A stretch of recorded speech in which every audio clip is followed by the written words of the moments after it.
After the Tucker Carlson video with Piers Morgan, I see a lot of gay people absolutely livid on X. And the reason they're upset is because they realize that gay marriage in the future can actually be banned in the United States. I will explain as to why that is. I know it's probably going to upset a lot of people, but look, I'm not giving you my opinion or whether it's correct or not. I'm just going to give you the legal facts of the matter, and people have to understand that you need to prepare for the future. Okay, like it's not feelings over facts. Well, I wish this wouldn't happen. Like, no, just like Roe v. Wade got overturned, there is a huge possibility that gay marriage too can get overturned. And so, in order to understand why this is, you have to look at the history of the thing. Before 2012, every time it was put up to a national state vote, people flat out voted against gay marriage. You could literally set your clock based around this. Now, after 2012, something happens, and there are 3 states that vote in favor for it. One is Maryland, another one is Washington, and then you have Maine as the 3rd state. So there does seem to be people that want gay marriage to be made into law, but still, overwhelmingly, the decision was against it. And then you have the Supreme Court doing the Obergefell versus Hodge, and the Supreme Court decides that no, according to the Founding Fathers and the American Constitution, marriage can actually be between a man and a man. And so every single state now had to change the legislation, not because the people there wanted, but because that's what the Supreme Court has said. And even in California now, which may surprise a lot of people, but at the time, they actually voted against gay marriage. And even the Democrats like Obama, when asked, they would say that marriage is between a man and a woman. Even there, like, they had to now agree with the Supreme Court. And so the problem is that it was never actually voted into legislation. And so if it's decided by the Supreme Court, then the Supreme Court can also decide against it, which is what happened with Roe v. Wade. And if you look at the American Constitution and you read it, the Founding Fathers do not try to say that, yes, like in the entire world, marriage is between a man and a woman, but like in America, we can interpret it differently. And so if the Founding Fathers weren't explicit on this issue, then it's a matter for the states to decide. And if the Supreme Court ever says, well, okay, the Founding Fathers didn't mention this either way, we changed our mind, we believe that it's up for the states to vote on it, then Maine, Maryland, and Washington are going to be the only 3 states in the US where gay marriage is going to be legal, while all the other states would have to vote on it. And so I assume that places like New York and California may actually keep it or even vote to make it into law, while other red states, such as Texas, may actually vote to abolish it. But the real question is, like, how did it even get to this point? Because 6 years ago, gay marriage was like this thing that's, okay, it's done, whatever, let's talk about other important issues like the economy or immigration. And so how did this manage to yet again become at the forefront of political debate? And I think like this gay gentleman, Voodoo Doll, is explaining something that a lot of people, including myself, have warned them about since 2019. And he basically says that this is why my husband and I hate Pride Month. After getting everything we wanted in 2013, marriage equality, that should have been it. That was supposed to be the turning point where we started being normal. The fight was over. But the TQ plus from the LGBTQ plus had to keep pushing because the issue is never the issue, and the issue is the revolution. This one is another interesting take. For any of you radical TQ pluses, so LGBTQ plus, who still don't get it, you have done more damage to the LGBT movement than any right-wing homophobe, transphobe ever wishes they could. If you had just acted decent, and stopped trying to force your lifestyle down everyone's throat every June, and at least kept your degeneracy in the bedroom, you wouldn't be in this mess. All you did was to prove the slippery slope was real, and you slipped so far down that even many moderates LGBT people want no association with the LGBT community because they are embarrassed of how much of a degenerate toxic cesspool has become. I want to remind people that those videos that were on social media with pride parades and people taking a piss in public next to kids, yeah, those got seen by the entire internet. And even though they tried to censor them and they tried to hide them, most people were horrified. Now, the whole interesting thing with this is that when you try to champion for certain rights, there's usually a social contract that comes with them. And so, for example, when they pushed for the abortion rights, the social contract was that what happens between a doctor and a patient is confidential. It doesn't matter if you agree with it or not, but that was what the activists went with at the time. Like, the government should not come between a doctor and a patient.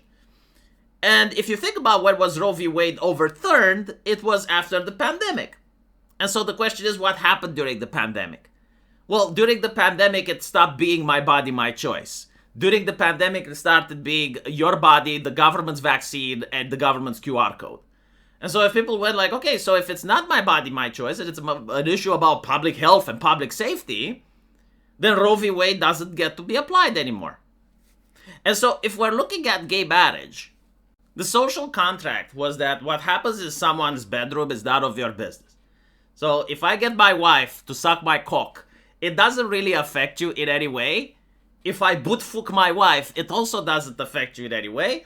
And so if Adam and Steve also bootfuck each other in their bedroom, it shouldn't affect people in any way. But that's not what happened. What happened is that every single corporation started branding it and having LGBT flags everywhere. People started getting fired if they were talking against any type of trans ideology. People like Gina Carino was forced to have her pronouns placed in the bio, and she was then fired and harassed when she refused. We have the San Francisco Gay Choir, if you guys remember, making this song, "We're Coming for Your Children." And then when people actually did a little bit of investigation, some of the individuals singing that song were actually on predator registries. And then you have like the entire conversation about trans children and stuff coming from Canada where you have parents divorcing and the mother insisting that the kid is actually trans and the father saying no. And all evidence shows that when the kid is with the parent, he acts like a boy, and when the kid is with the mother, he acts like a girl. And then the judge punishes the father for misgendering the child. Like, all of these things are now in the public conversation. So, yeah, what happens in your bedroom is none of our business, but if the activists are going to stuff the bedroom down everyone's throats, it starts becoming people's business.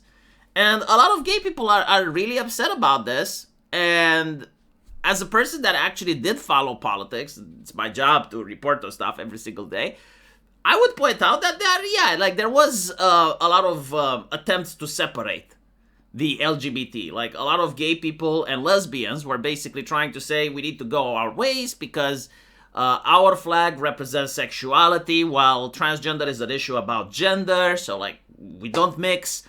But those people were immediately banned from social media. Like, they were banned from Reddit. They had their YouTube channel shut down. They had their Twitter accounts being blocked. Some of them got fired from work. Activist groups called them far-right, called them fascistic, Trump supporters. And so there was like no meaningful possibility to separate. Only in the end of the Jack Dorsey era did you have like this movement called Gays Against Groomers, which was also being persecuted, and they had their reach limited and all of that. But again, this is the history, right? Like, this is what happened. And I do believe that in the future, the way the conversation is going and the way things look like with the Supreme Court, there is actually a high chance for gay marriage to be overturned. And then it's going to be up to the states to decide. And you're probably going to have most of the blue states, as I mentioned before, like New York, California, that they're going to maintain gay marriage. while places like Texas are probably going to be against it. And here's the interesting part, though. Even the ones that ban it, I don't think they can legally ban it retroactively, nor do I think they want to. Because it's going to cause a lot of boring bureaucratic issues and it's going to cost the state a lot of money. The courts would probably get swamped, not just by activist groups, but by gay people that adopted, or by gay people that have inheritance issues, or by gay people that have their spouse in the hospital and they want to visit, whatever the case may be. All these lawsuits are going to cost a lot of money. And then you're also going to have problems with gay people that get married in a different state. So, like, let's say they get married in New York, and then they want to travel to Texas, and they have a kid. What is the legal situation of that? So, while I do think that it's quite possible that the Supreme Court is going to overturn gay marriage, at least on the way things are going, and based on who is on the Supreme Court, it's also going to cause extremely interesting times for anyone that's passionate about law.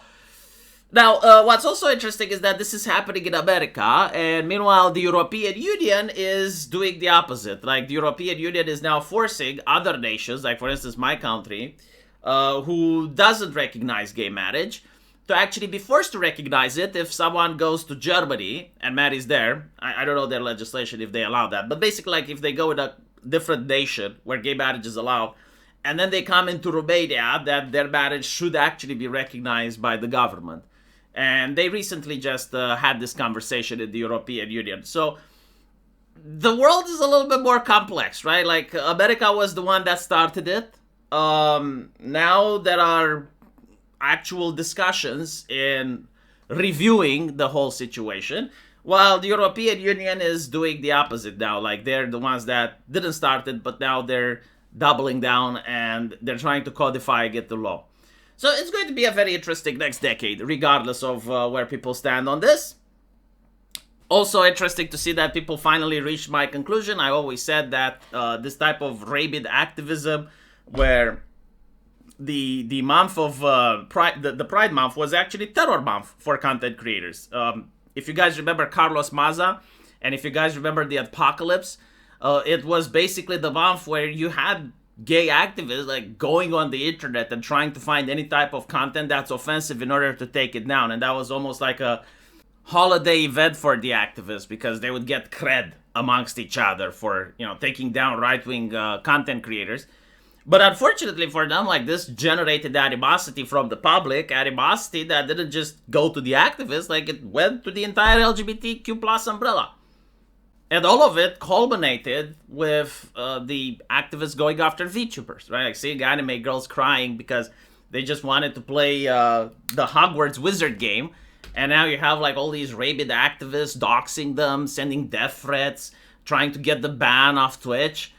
The public really didn't appreciate that. And so here we are.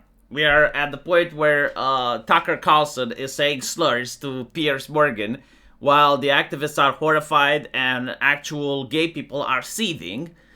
Because many gay people that do follow this channel did contact me, and they did say that they're very upset with what's happening. And I told them, it's like, look, it is what it is. Like, what can I say? If you're afraid for the future, then go to Scat Francisco. Let me know what you guys think, though. And as usual, I will see you in the comment section. Take care.